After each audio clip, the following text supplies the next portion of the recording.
अस्सलामुअलैकुम। आज जो मैंने बुक सेलेक्ट किया है वो 6 का बुक है साइंस का। इसमें चैप्टर नंबर 1 है, वो सेल के बारे में है। इंशाल्लाह मैं ये 5 एमसीक्यूज जो है मैं आपको ये सॉल्व करूँगा, ये भी सॉल्व करूँगा। इसके बाद सबसे पहले मेरा जो एमसीक्यूज है वो कहते हैं सेल इज़ द हालजिगा and functional unit of living organism. Cell जो है वो बेसिक यूनिट है।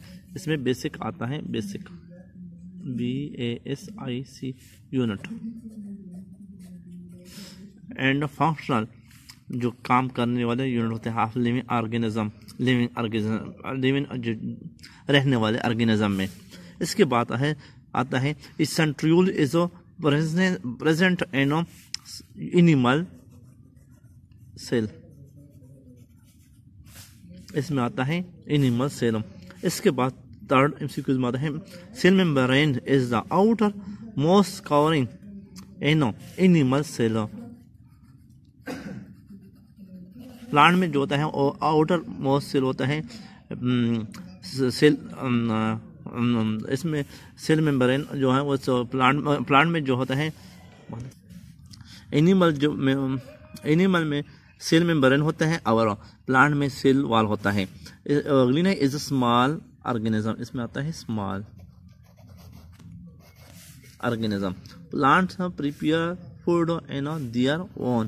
प्लांट जो होता है वो अपना खुराक खुद तैयार करता है। इसके बाद सेक्शन बी में आता है ये, इसमें कहते हैं muscle is type of. Muscle जो है वो टिश्यू का अगर इसी तरह भी ये एमसीक्यू आता है जो ब्लड होता है इस टाइप ऑफ टिश्यू, वो भी टिश्यू का ऑर्गन होता है और टाइप होता है। इसके बाद आता है branch of steam is part of shoot. Plant में दो हिस्से होते हैं, एक होता है शूट, दूसरा होता है रूट। रूट में जड़ें आते हैं और शूट में जो जमीन से ऊपर वाला हिस्सा होता है वो शूट में आता है। इसी वजह से हम कहते हैं shoot.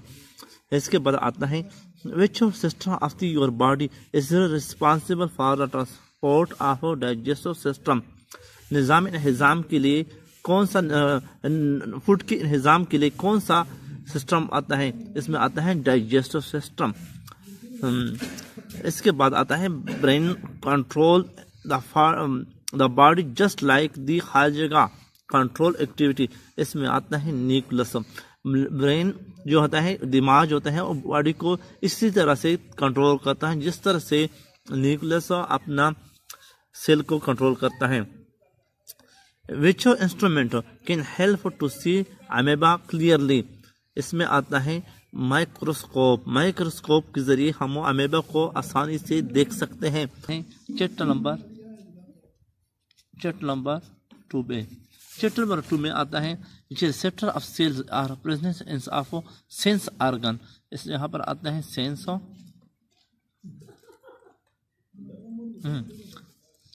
Organ. Sense receptor cells are present in sensory organ.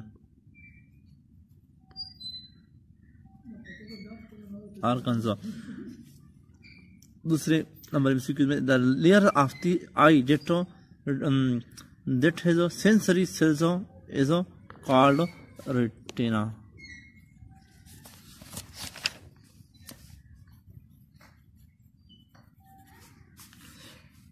Vibration of the eardrum is due to sound waves.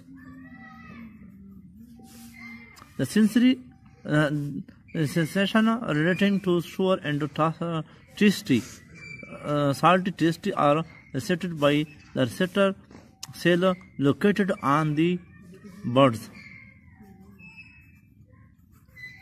of tongue. You can smell odorous substances through your smells. अब आते हैं सेक्शन बी में। Select the best answer for the following question. इसमें we can sense different stimuli due to sense organ. Question number 2 में in the eye sensory cells are located on retina. इस ये भी आता है, इस रेटिना जो होता है इसमें 2 है, उसमें भी 2 आता है. The optic so narrow behind the retina take a single through brain. So here is a helped by auditory narrow. Which organ is used for testing? आता है tongue. अब आते हैं चैप्टर नंबर 3 में. Fill in the blanks. First MCQ, the main sources of energy.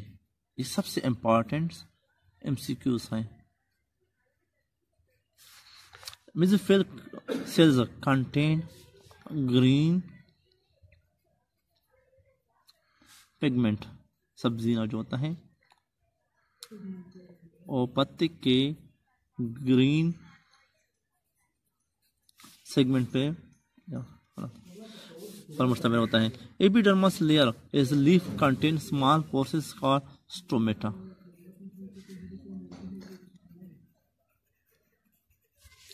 The normal temperature range for photosynthesis is 25 up to 35 centigrade.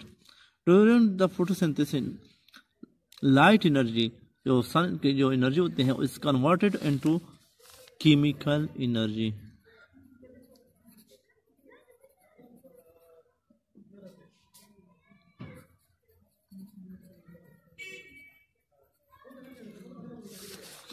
Choose the correct answer. Plants make their own food through a process called photosynthesis. Plant जो होता है वो खुद अपना खुराक को तैयार करते हैं, इस अमल को फोटोसिंथेसिस कहते हैं. Which of these not needed the process of photosynthesis?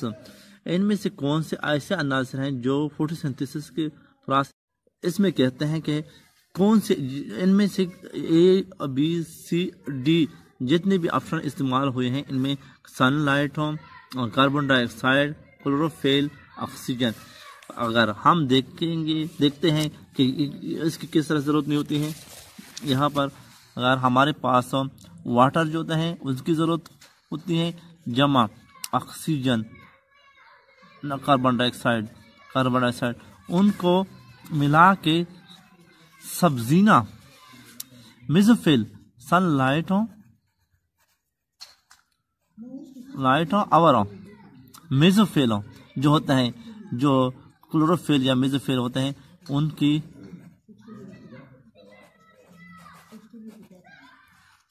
Fill वो बनाते हैं ग्लूकोज, जमा ऑक्सीजन. तो ये होता है और लीज करता है, ये लेता है ऑक्सीजन, कार्बन डाइऑक्साइड. इसी वजह से यहाँ पर जो जितने भी क्लोरोफिल जो होते हैं वो इस्तेमाल होगा. ऑक्सीजन इसकी भी ज़रूरत होती है, कार्बन डाइऑक्साइड की भी ज़रूरत होती है, क्लोरोफिल की भी ज़रूरत होती है, लेकिन ऑक्सीजन की ज़रूरत नहीं होती है क्योंकि वो खुद इनको रिलीज करता है. इसके बाद आता है थर्ड में कहते हैं small pores of opening in leaves that take the carbon dioxide scar. जो स्मॉल जो जितने भी स्मॉल सुराख होते हैं उसको क्या कहते हैं उसके कहते हैं स्टोमेटा कहते हैं.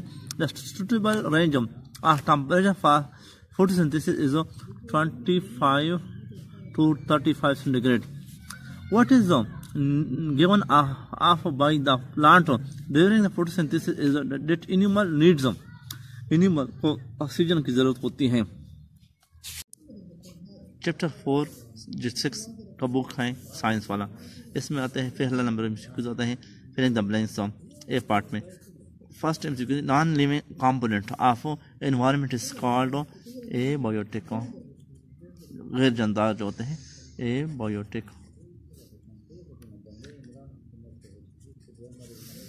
एनवायरनमेंट हर जगह regarded is a plant producer जो होते हैं वो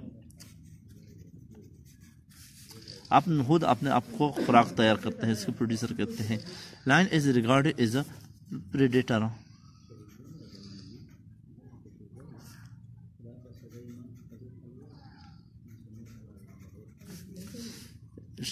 शिकारी में जो रिलेशन होता है लाइन, उसमें लाइन जो है वो शिकारी के ताल्लुक रखता है, शिकारी की होते हैं, शिकारी हैं. One of the example of the predator is human body is in one of tapeworm.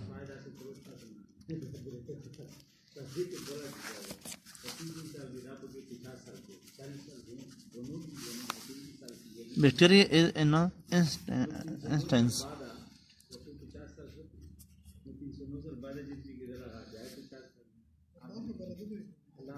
certain anthurium. A human body is example of the museum.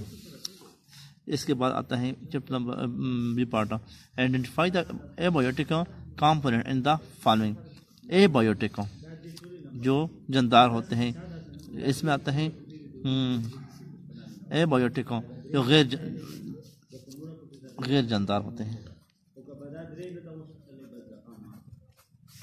Line जो होता है वो जानदार होता है, एप्पल जो होते हैं प्लांट होता है, वाटर वेपर जो है वो गैर जानदार होते हैं, बेटल जो है वो जानदार है। The relation between the two organism which are both benefited, जो दोनों को मुफीद होते हैं, नाइदर आर हार्म, इसका जो एक दूसरे को नुकसानदेह नहीं होते, इसे म्यूचुअलिज्म कहते हैं। एग्जाम्पल तर इज एग्जाम्पल ऑफ डेजर्ट सिखराखा environment. Mosquito feeding on human body on is example of parasitism is an example of parasitism. There are two types of nature environment. एक होता है बायोटिक, दूसरी कहते हैं एबायोटिक। ये हुए चैप्टर नंबर 6, चैप्टर नंबर 4।